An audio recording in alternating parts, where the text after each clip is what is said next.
시편 50편 1절부터 23절 말씀 보겠습니다.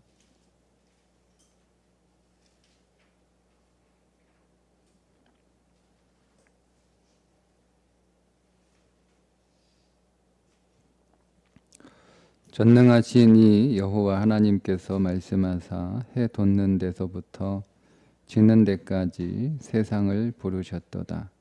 온전히 아름다운 시온에서 하나님이 빛을 비추셨도다.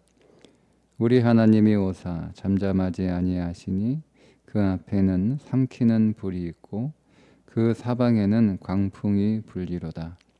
하나님이 자기의 백성을 판결하시려고 위 하늘과 아래 땅에 선포하여 이르시되 나의 성도들을 내 앞에 모으라. 그들은 제사로 나와 언약한 이들이니라 하시도다.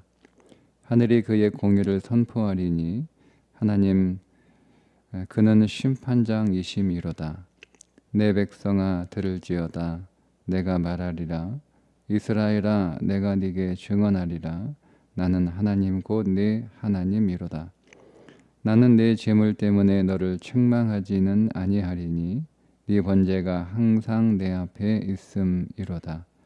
내가 네 집에서 수소나 네 우리에서 수염소를 가져가지 아니하리니 이는 삼림의 짐승들과 못 산의 가축이 다 내 것이며 산의 모든 새들도 내가 아는 것이며 들의 짐승도 내 것임이로라. 내가 가령 줄여도 네게 이르지 아니할 것은 세계와 거기에 충만한 것이 내 것임이로다. 내가 수소의 고기를 먹으며 염소의 피를 마시겠느냐? 감사로 하나님께 제사를 드리며 지존하신 이에게 네 서원을 갚으며 환난 날에 나를 부르라. 내가 너를 건지리니 네가 나를 영화롭게 하리로다. 악인에게는 하나님이 이르시되 네가 어찌하여 내 율례를 전하며 내 언약을 내 입에 두느냐? 네가 교훈을 미워하고 내 말을 네 뒤로 던지며 도둑을 본즉 그와 연합하고 가늠하는 자들과 동료가 되며 네 입을 악에게 내어주고 네 혀로 거짓을 꾸미며 앉아서 네 형제를 공박하며 네 어머니의 아들을 비방하는도다. 네가 이 일을 행하여도 내가 잠잠하였더니 네가 나를 너와 같은 줄로 생각하였도다. 그러나 내가 너를 책망하여 내 죄를 내 눈앞에 낱낱이 드러내리라 하시는도다. 하나님을 잊어버린 너희여 이제 이를 생각하라. 그렇지 아니하면 내가 너희를 찢으리니 건질 자 없으리라. 감사로 제사를 드리는 자가 나를 영화롭게 하나니 그의 행위를 옳게 하는 자에게 내가 하나님의 구원을 보이리라. 아멘.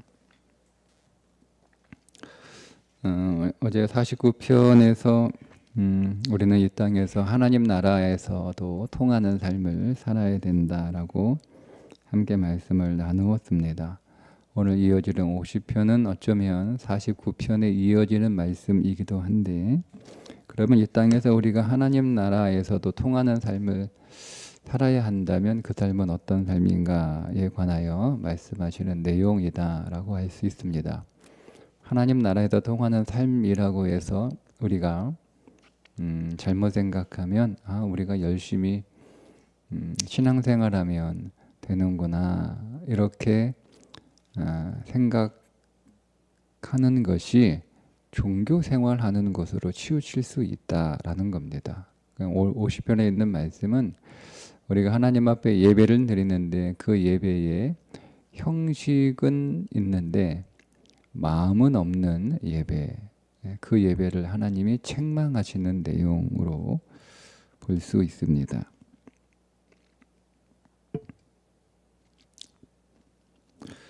오절에 보면 이르시되 나의 성도들을 내 앞에 모으라. 그들은 제사로 나와 언약한 이들이니라. 제사와 언약한 이들. 하나님과 오늘 우리가 언약을 맺었는데 즉 하나님과 이스라엘 백성들이 언약을 맺었는데 이스라엘 백성들이 하나님과 그 언약을 지키는 것은 하나님 앞에 제사를 잘 드리는 겁니다. 그러니까 우리가 예배를 잘 드리는 것이 우리가 해야 할 일이죠. 그래서 이스라엘 백성들이 하나님 앞에 제사를 드리는데 8절에 보면 나는 네 재물 때문에 너를 책망하지는 아니하리니 네 번제가 항상 내 앞에 있음이로다. 이스라엘 백성들이 하나님 앞에 제사를 드리는 그 제물로만 보면 흠잡을 데가 없는 제사를 드리고 있었습니다. 그런데 오늘 말씀은 또 어떤 의미를 담고 있냐면 제물만 있었다는 거예요. 제물만. 9절에 보면 내가 네 집에서 수소나 네 우리에서 수염수를 가져가지 아니하리니. 제사를 드리는 이스라엘 백성들이 하나님 앞에 제물을 가지고 나왔으나 하나님의 관심은 그 제물이 아니라는 거죠. 그런데 이스라엘 백성들은 하나님 앞에 제물만 잘 가지고 나오면 그것으로 제사를 잘 드렸다라고 착각하고 있었다는 겁니다. 만약 하나님이 제물이 목적이었다면 하나님이 굳이 이스라엘 백성들에게 제물을 가져오라고 말씀하실 필요가 없습니다. 왜냐하면 온 천지에 있는 모든 짐승들이 다 하나님의 것이기 때문입니다. 그래서 이어지는 10절에 삼림의 짐승들과 산의 가축이 다 내 것이며 산의 모든 새들도 내가 아는 것이며 들의 짐승도 내 것이미로다. 그러니까 하나님이 원하시는 것은 제물이 아니라는 거죠. 하나님은 그 제물이 없어서 그 제물이 필요해서 하나님 앞으로 제물을 가지고 나오라 이렇게 말씀하신 것이 아니라는 것입니다. 설사 하나님이 배가 고파서 제물을 가지고 나오라고 하셨다 할지라도 굳이 그럴 필요가 없는 것이 온 세상에 있는 모든 짐승이 다 하나님의 것인데 굳이 백성들에게 제물을 가지고 나오라 말씀하실 필요가 없다고 12절에 다시 한번 강조하고 있습니다. 내가 가량 줄여도 내게 이르지 아니할 것은 세계와 거기에 충만한 것이 내 것임이로다. 그러면 하나님이 원하시는 제사는 무엇이냐? 14절에 감사로 하나님께 제사를 드리며 지존하신 이에게 네 서원을 갚으며. 감사로 제사를 드리는 것. 그러니까 우리가 하나님께 제물을 가지고 나오는 것은 감사의 표현이지 뭔가 하나님의 필요를 채운다거나 아니면 하나님께 어떤 뇌물을 드리는 심정으로 제물을 가지고 나오는 것이 아니라 하나님께서 베푸신 그 은혜와 사랑에 감사해서 감사하는 마음으로 제물을 가지고 나오는 것이어야 한다는 거예요.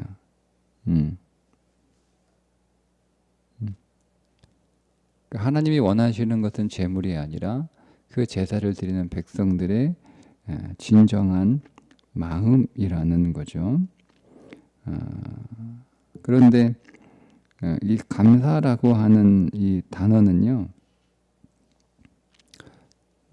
성경에서 감사로만 번역이 되지 않고 죄를 고백하다라는 뜻으로도 쓰입니다. 그러니까 감사를 드린다라고 하는 것에는 단순히 하나님께서 베푸신 은혜에 감사하다라는 그런 의미만 있는 것이 아니라 제사를 드리러 나온 자들은 하나님이 베푸신 은혜에 합당한 삶을 살지 못하는, 감사하면 합당한 삶을 살아야 되는 거잖아요. 예를 들면 오늘 우리가 자녀들을 키울 때 자녀들이 부모님께 감사합니다, 고맙습니다 이렇게 인사만 하는 게 아니고 부모님 앞에 정말 감사하면 부모님이 기대하고 원하는 삶을 살아야 되는 거 아니에요? 그게 진짜 부모님에게 감사한 거잖아요. 근데 그렇게 살지 못할 때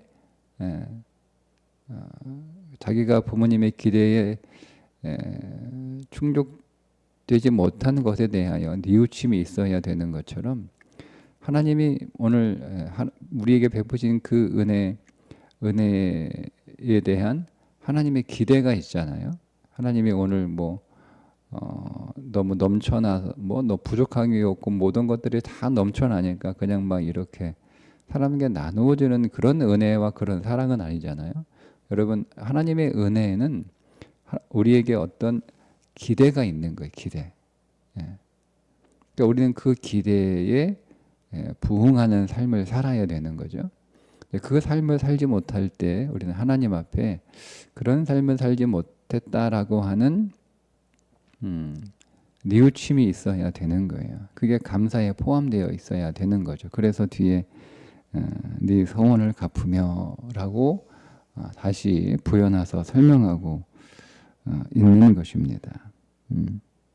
그래서 우리가 하나님 앞에 가지고 나온 재물이 그게 얼마나 값비싼 건지, 그게 얼마나 좋은 건지, 그 재물에 초점을 둔 예배가 아니라 하나님이 내게 베푸신 은혜에 감사하는 진정한 마음일 뿐만 아니라 하나님이 내게 은혜를 베푸셨을 때 하나님이 기대하시고 계시는 그 삶을 우리가 살아야 된다라고 하는 그게 감사인 거죠. 그리고 그렇게 살지 못했을 때 그것을 뉘우치고 하나님 앞에 우리의 삶을 돌이켜 하나님이 기대하는 삶을 다시 살아내는 그게 있어야 되는데 그게 전혀 없고 그냥 재물만 차고 넘치게 하나님 앞에 가지고 나왔다는 겁니다. 그래서 하나님이 그 예배를 받으실 수 없다는 거죠. 하나님이 정말 원하는 제사는 15절에 다시 더 설명합니다. 환난 날에 나를 부르라. 내가 너를 건지리니 네가 나를 영화롭게 하리로다. 그러니까 하나님께 영광을 돌리는, 하나님을 영화롭게 하는 삶은 하나님의 뭔가를 가지고 가서 뭔가를 드리는 것이 아니라 오늘 우리의 연약함과 우리의 부족함과 우리의 무능력을 깨닫고 하나님의 도움을 구하는 삶을 살아가는 것. 그렇게 하나님이 오늘 우리가 도움을 구할 때 우리를 도우시는 것이 하나님의 영광이라는 거예요. 그런데 그런 게 없죠. 하나님의 도움을 구하지 않는 삶을 살아가니까 하나님을 의지하는 삶을, 즉 하나님을 의식하는 삶을 살지 아니하니까 우리 안에 죄가 나오는 거예요. 그게 어떤 죄들이 나오는지 16절에 보면 악인에게는 하나님이 이르시되 네가 어찌하여 내 율례를 전하며 내 언약을 내 입에 두느냐. 그러니까 하나님과 전혀 상관없는 삶을 살면서 말은 뭘 말한다는 거예요? 하나님의 율례와 언약을 말하고 있다는 거예요. 그러니까 여기에서 좀 더 우리가 깊이 묵상하면 율례와 언약을 전하며 입에 둔다라고 하는 것은 하나님의 율례와 언약을 알 뿐만 아니라 그것을 가르칠 만한 충분한 지식을 갖추고 있지만 삶은 전혀 하나님의 율례와 언약과는 상관없는 삶을 살아가고 있는 거죠. 그건 하나님을 싫어하는 거예요. 하나님을 가볍게 여기는 거예요. 자기의 이익을 위해서 하나님을 이용하는 거예요. 그래서 17절에 보면 네가 교훈을 미워하고 내 말을 네 뒤로 던지며, 이 던졌다라는 말, 미워한다는 말은 혐오한다, 역겹게 여긴다 그런 뜻이거든요. 하나님의 말씀을 혐오하는 거죠. 말은 그렇게 하지 않아요. 그런데 그들의 삶을 보면 하나님의 말씀을 혐오하는 거고 하나님의 말씀을 역겹게 여기는 거고 하나님의 말씀을 더러운 것으로, 가치 없는 것으로, 거추장스러운 것으로 여기는 거예요. 그래서 그걸 어떻게 한다고요? 뒤로 던진다는, 뒤로 던진다. 뒤로 던진다. 뒤로 던진다라고 하는 이 단어는 주로 언제 쓰이냐면 제사를 드리기 위해서 짐승을 잡잖아요. 그럼 그 짐승을 잡을 때 그 속에 있는 더러운 것들이 있을 거 아니에요. 그 더러운 것들을 갖다 버리는 거예요. 어느 지정된 장소에 갖다가 버리잖아요. 그게 뒤로 던진다라는 단어가 가지고 있는 뜻입니다.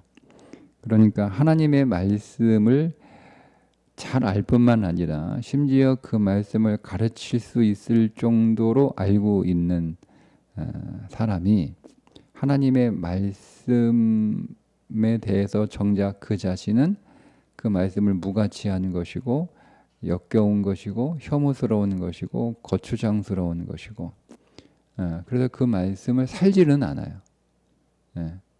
그런데 그런 자들이 하나님 앞에 나와서 예배를 드리는데 그 예배의 모습을 보면 흠은 없어요. 근데 하나님이 그 예배를 받을 수 없다라는 거죠. 자, 구체적으로 18절에 보면 그들의 삶이 나타납니다. 도둑을 본즉 그와 연합하고 간음하는 자들과 동료가 되며, 도둑질하고 간음하고 있는 거예요. 내 입을 악에게 내어주고, 입이 항상 악을 말하고 내 혀로 거짓을 꾸미며, 입만 열면 거짓말인 거예요. 20절 앉아서 네 형제를 공박하고, 형제를 비난하고, 형제와 반박하고, 형제와 다투고, 형제와 싸우고, 형제와 논쟁하고, 네가 맞냐 내가 맞냐 뭐 이렇게 하는 거예요. 네 어미의 아들을 비방하는도다. 어미의 아이들, 여기 형제들이긴 한데 이것은 좀 포괄적인, 좀 더 범위가 넓어서 동료이기도 하고 뭐 이웃이기도 하고 친구이기도 하고 늘 비방하는 거죠. 뒤에서 험담하고 욕하고 흉보고 하는 거예요. 그런 삶을 살아가는 것. 이런 삶을 살아가는 것이 뭐라는 거죠? 내가 네 교훈을 미워하고 내 말을 네 뒤로 던지는, 하나님의 말씀을 혐오하고 역겹게 여기고 저주장스럽게 여기고 무가치한 것으로 여기고 더러운 것으로 여겨서 갖다 버리는 거예요. 그러니까 우리는 그게 뭐 대단한 것처럼 보이지만 사실 일상이잖아요. 도둑을 본즉 그와 연합하고 우리가 남의 것을 가져가는 거. 여러분, 우리가 무슨 뭐 어디 가서 큰 거 훔치는 것만 여러분 도둑이 아니에요.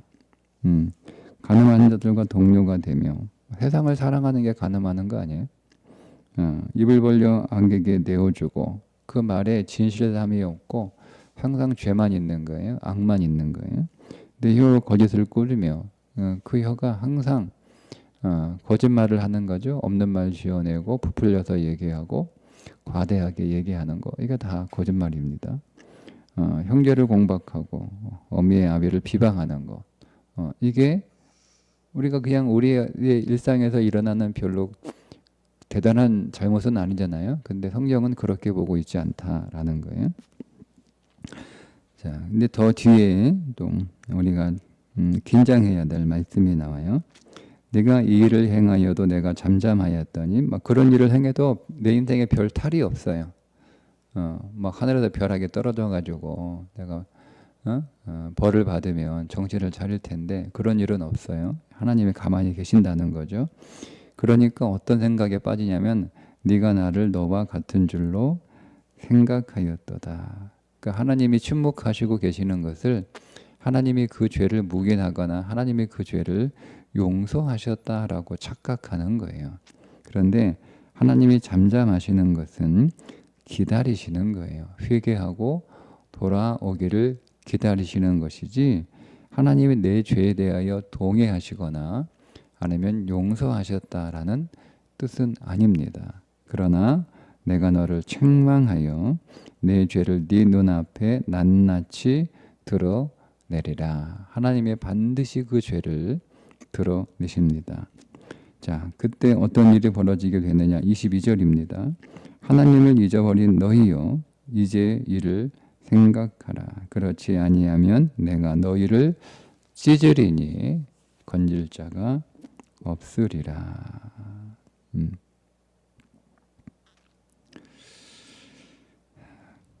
그래서 다시 한번 결론 23절입니다. 감사로 제사를 드리는 자가 나를 영화롭게 하나니 그의 행위를 옳게 하는 자에게 내가 하나님의 구원을 보이리라.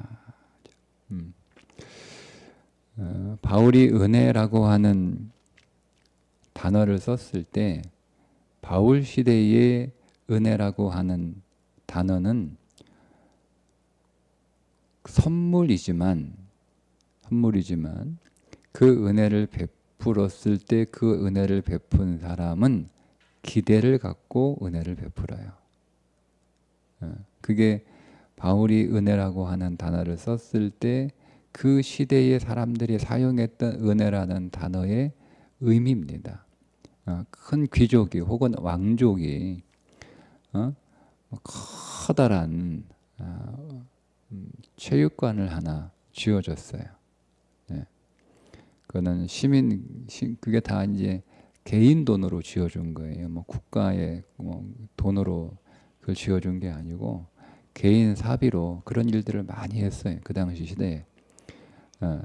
그 로마의 귀족들이나 왕족들이 자기가 살고 있는 도시의 시민들을 위해서 엄청난 자기의 재산을 들여서 그런 시설들을 해줘요. 그러면 그것을 해줬을 때 그 사람들이 그냥 해준 게 아니에요. 그렇다고 해서 그 체육관 이용할 때 돈 내고 이용하라 그런 것도 아니에요. 무료로 이용해요. 다 무료입니다. 그런데 어떤 기대가 있어요. 그게 어떤 기대냐면 자기 편에 서주는 거예요. 자기의 정치적인 입장에 지지를 해주는 것이고 자기가 어떤 정책을 내놓았을 때 그것을 동의해 주는 것이고 그런 거예요. 그런 기대가 있는 거예요. 그게 은혜라고 하는 개념이에요. 근데 우리는 은혜를 잘 설명하려다고 하다 보니 은혜를 잘못 설명하는 거예요. 그러니까 은혜는 공짜가 아니에요, 여러분. 선물이긴 한데 공짜는 아니에요. 그러니까 이 공짜라는 개념이 값이 싸구려가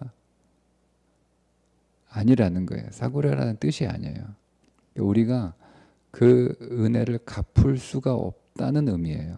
우리가.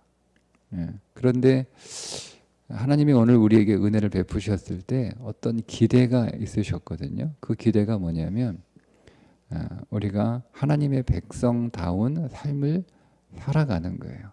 그러니까 하나님께 영광을 돌리는 거죠. 그 하나님을 찬양하고 하나님을 찬송하는 삶을 살아가는 건데 그게 입으로 하나님을 노래하는 삶이 아니라 삶으로 하나님을 찬송하는 삶을 살아갈 것을 기대하는 거예요. 여러분 우리가 우리 자녀들에게 자녀들을 양육할 때 뭔가 보상을 기대하고 양육하진 않잖아요.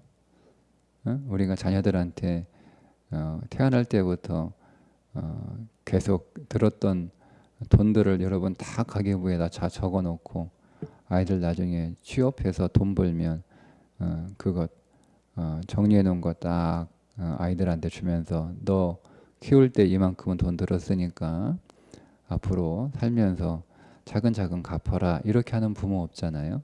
그죠? 부모는 자녀에게 그 자녀를 양육할 때 다 선물이란 말이에요.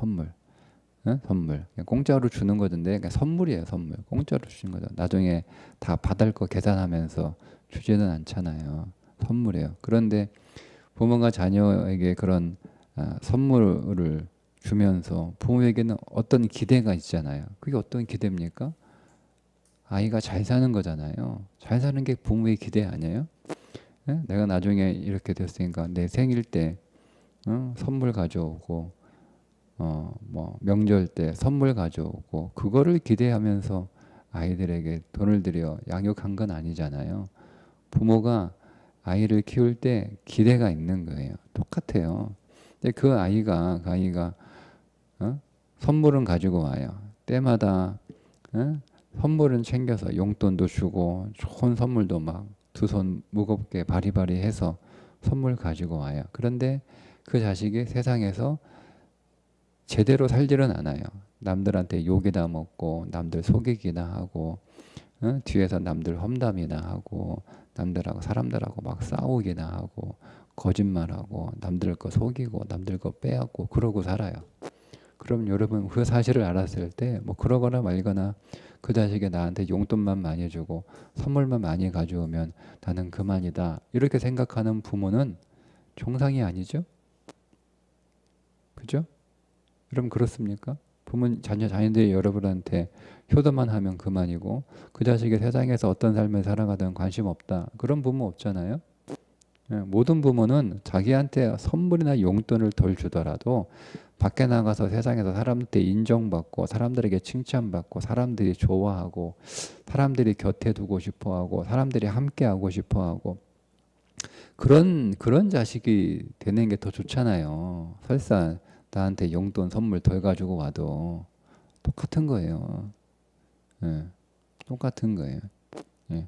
하나님이 오늘 우리에게 마치 우리가 우리 자녀들을 양육하듯 우리에게 하나님이 은혜를 베풀어 주셔서 우리를 양육하시잖아요. 근데 거기에 기대가 있는 거예요. 예배할 때 헌금 많이 해라. 하나님이 그런 기대. 그러니까 여러분 내가 헌금 많이 했으니까 하나님이 나를 기뻐하시고 내가 예배 잘 드렸다라고 착각하는 건 하나님을 너무 무시하는 거예요. 하나님 무시하는 거라고 얘기하잖아요. 예? 온 천지에 있는 짐승이 다 내 건데 다 하나님 건데 그중에 100만 분의 1, 1000만 분의 1도 안 되는 거 하나 가지고 와가지고 하나님 이거 받으세요. 이거 드세요.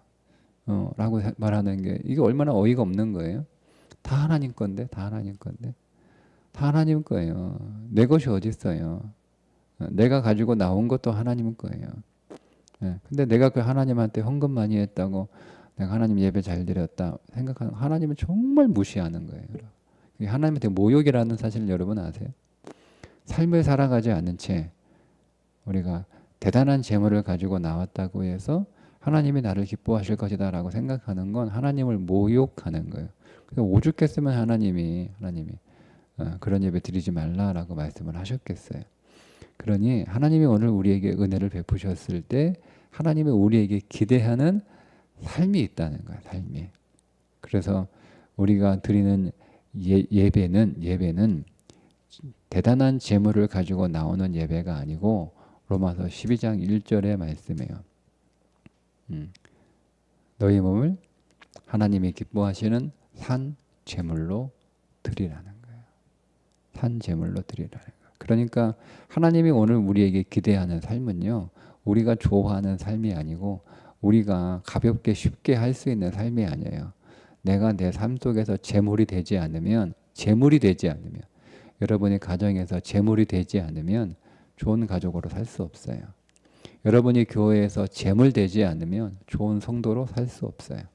여러분이 세상에서 재물이 되지 않으면 즉 여러분이 죽지 않으면 여러분은 좋은 이웃이 될 수 없어요. 근데 우리는 재물이 내가 왜 죽어야 돼? 내가 왜 죽어야 돼? 이렇게 생각하잖아요. 하나님은 죽으라고 그러는데 내가 왜 죽어야 돼? 나 못 죽어. 나 싫어. 그렇게 얘기하잖아요.